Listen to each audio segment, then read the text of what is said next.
Quel auteur, quel aventurier de la vie qui se laisse porter par le romanesque et nous fascine toujours. Jean-Christophe Rufin est là parce que voici son nouveau roman d'or et de jungle. Et c'est un véritable phénomène littéraire. Un carton déjà best-seller, Jean-Christophe Rufin. Le public est tellement heureux de retrouver ce livre chez Calman Levy. C'est un polar d'anticipation et quelque part, presque de maintenant, de tout de suite.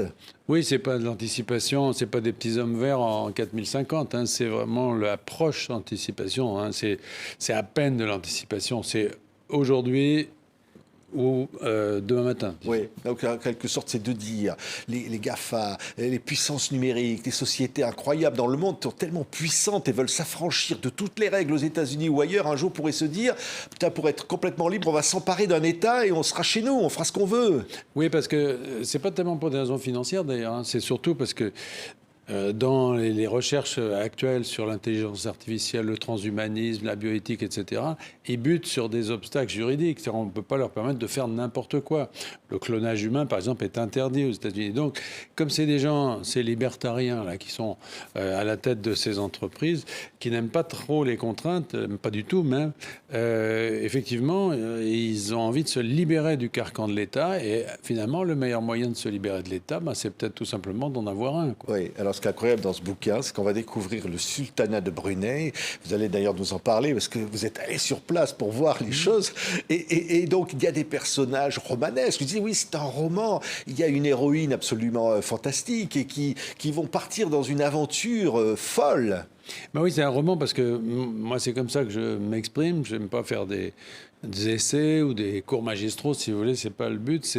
Le but, c'est d'arriver à faire entrer le lecteur dans un monde qu'il ne connaît pas, qui va découvrir en s'identifiant des personnages. Voilà. Alors, en effet, il y a cette héroïne, mais il y en a effectivement beaucoup d'autres.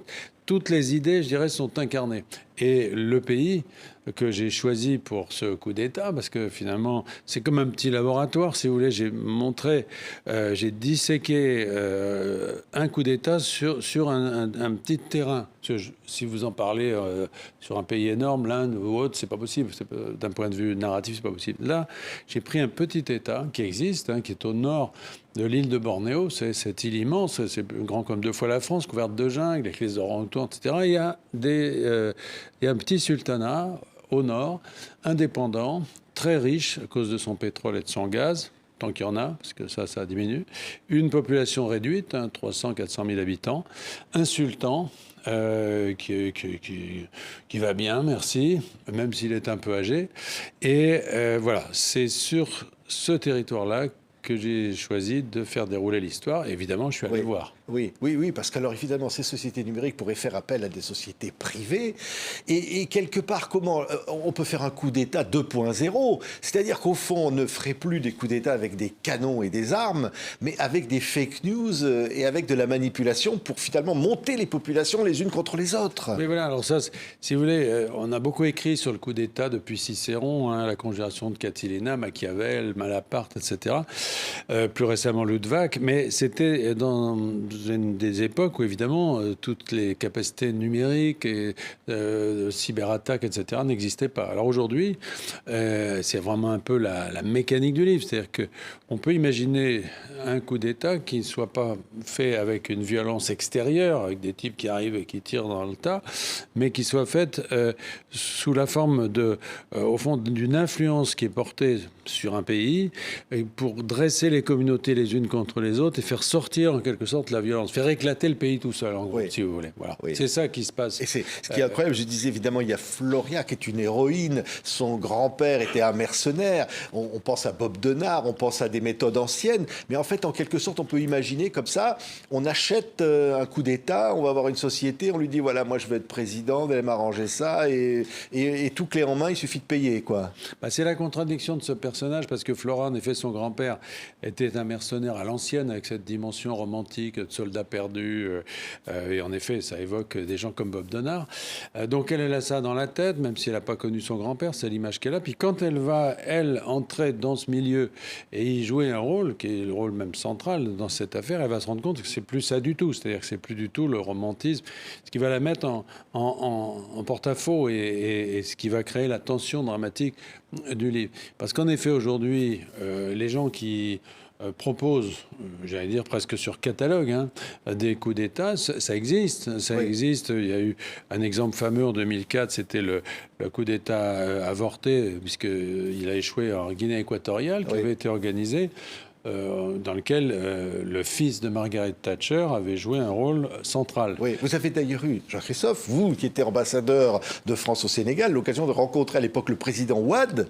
Oui. Il vous a dit, on m'a proposé ça, vraiment, ça c'est de la vraie vie. Il n'y a pas que lui, c'est-à-dire que, si vous voulez, quand il était dans l'opposition, hein, je précise, et il avait refusé, bien entendu, mais c'est vrai qu'il y a un certain nombre d'officines comme ça, qui sont capables de remplir différentes tâches. Elles se spécialisent. Alors, il y a ceux qui peuvent sécuriser une zone industrielle, qui peuvent protéger des personnalités, etc. Et puis, il y en a qui sont capables d'aller jusqu'à l'intervention directe pour faire basculer un pays.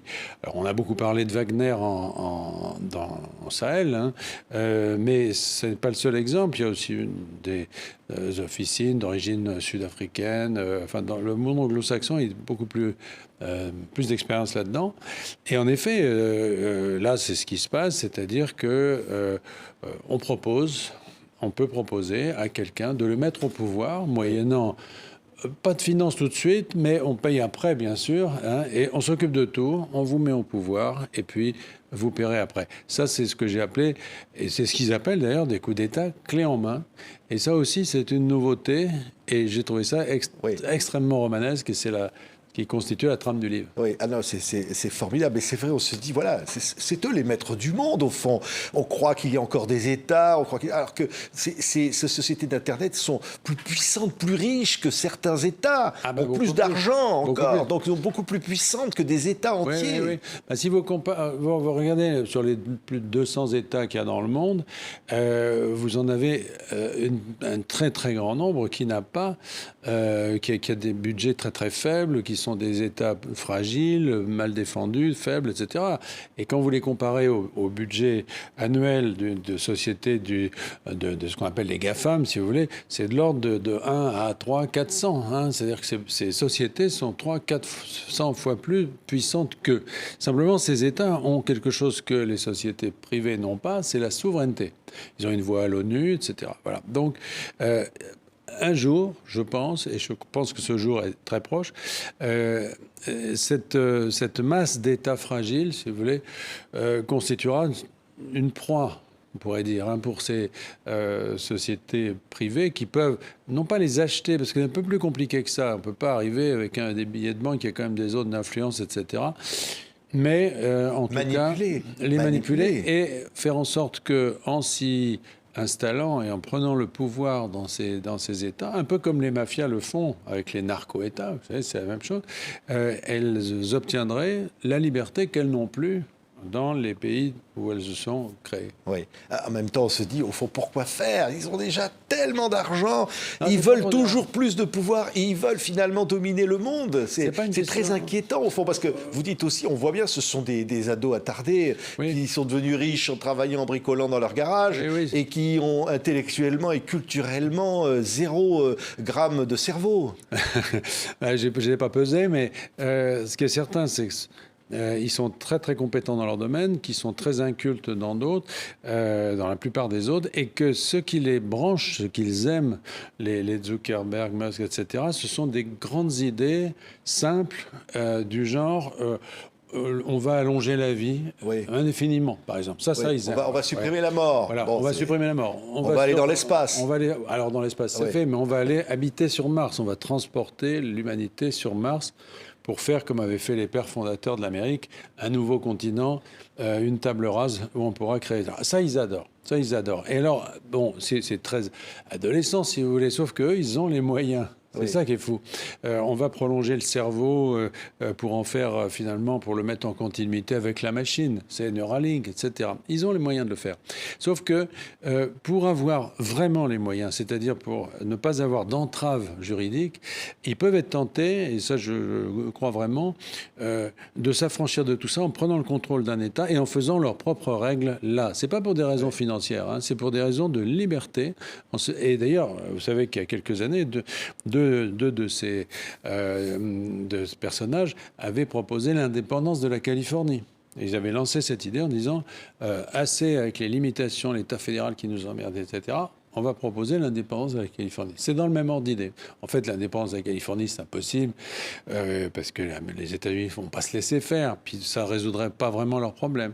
En revanche, j'allais dire s'approprier un État qui leur permettrait de faire ce qu'ils veulent, ça c'est tout à fait possible. Oui, ce qui est incroyable de ce livre, je disais vraiment, il y a les personnages, il va y avoir des rebondissements parce que c'est profondément humain derrière tout ça. Ce qui est quand même fou, c'est que ça nous rappelle ça, c'est qu'au fond, derrière ça, il y a des hommes et des femmes. Ben oui, c'est pour ça que j'aime les romans. C'est parce que ce qu'on a raconté là, c'est un peu abstrait, on peut dire ça, on peut dire le contraire, etc. Mais dans la vraie vie, tout s'incarne, c'est-à-dire tout s'incarne et au fond ce sont des personnages, leur psychologie, leurs ambiguïtés, leurs regrets, leurs faiblesses. C'est ça qui fait vraiment l'histoire. Alors le fond, la toile de fond, on vient de la donner. Après le drame lui-même, il se noue avec des personnages. Ouais. Et c'est ça que j'aime. Qui vont se retrouver quelque part dans une aventure qui va les porter au-delà sans même savoir ce qui va leur arriver. Au fond, vont rencontrer quelque chose d'eux-mêmes, une part d'eux-mêmes. Oui, mais ils rencontrent leur destin d'une certaine façon là-dedans. Et c'est là que, si vous voulez, devant ces événements qu'ils vont créer, qui vont susciter, chacun va se retrouver en face de soi-même, c'est-à-dire de ses désirs profonds, de ses peurs, etc. Et c'est ça qui crée qui crée la tension dramatique. Oui, alors championne de plongée, votre héroïne. Hein. C'est vrai que parfois le destin frappe à la porte comme ça. Il y a quelque chose qui vous renvoie à d'où vous venez, peut-être une fascination pour un ancêtre, et qu'au fond l'appel de l'aventure aussi. Oui, mais sauf qu'on ne trouve jamais quelque chose qui correspond au modèle qui vous a... Moi, par exemple, j'ai choisi la médecine, moi c'était ma formation, en référence à un grand-père, mon grand-père qui m'avait élevé et qui était médecin.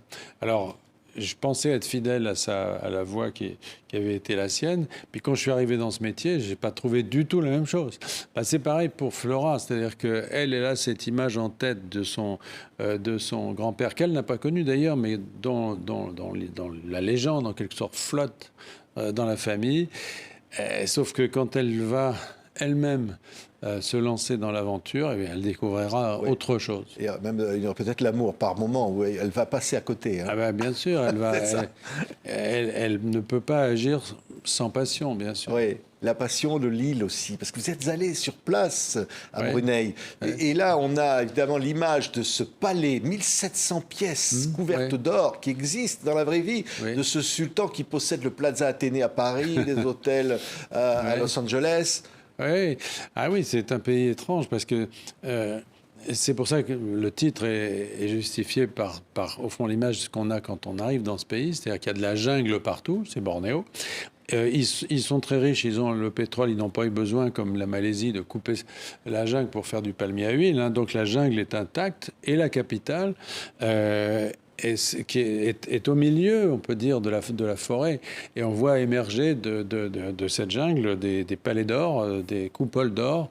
Et c'est ce décor qui m'a aussi donné envie de raconter cette histoire là-bas. C'est que, si vous voulez, en plus, quand on creuse en dessous, sous l'apparence comme ça calme du pays, on se rend compte que c'est plus compliqué, qu'il y a des luttes entre les communautés, entre les Malais, les Chinois, les Indiens. Des habitants qui sont là, qui sont apatrides. Oui, il y a des Chinois. Oui, il y a beaucoup de Chinois qui sont apatrides. Donc ça peut imaginer qu'effectivement, on pourrait monter les uns contre les autres avec Internet, des fake news. On pourrait... Et alors, c'est ça qui est intéressant, c'est que sur ce petit laboratoire, on voit comment, en injectant des fake news bien faites, à un endroit donné, parce que le fake news, il faut qu'il y ait un émetteur, mais il faut qu'il y ait un récepteur. Il faut qu'il y ait à l'autre bout quelqu'un qui tilte quand il reçoit l'information et qui la diffuse. Bon, si vous faites ça, vous pouvez en effet faire en quelque sorte vibrer le pays. Et il y a un vieux professeur qui conseille justement l'opération, qui a beaucoup réfléchi à ces sujets, qui appelle ça la théorie de l'ébranlement.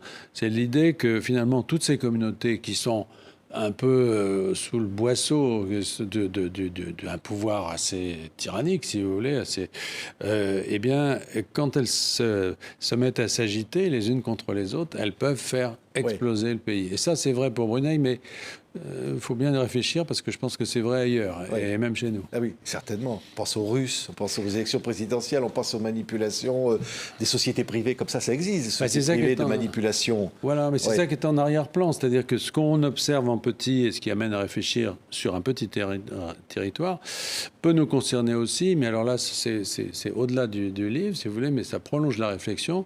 On se dit, mais au fond, ce qui se passe quand effectivement telle officine russe, par exemple, essaie d'influencer les élections américaines, par exemple, c'est la même chose. C'est-à-dire que c'est une façon au fond, de contourner, disons, les médias, de contourner les institutions pour faire, en quelque sorte, exploser un pays, pour accentuer ses contradictions et le rendre vulnérable. Oui. Au fond, on a l'impression qu'ils veulent être les maîtres du monde. Ils sont déjà les maîtres du monde, mais ils veulent l'être totalement sans limite. Et ils ne connaissent aucune limite, en fait, aucune limite.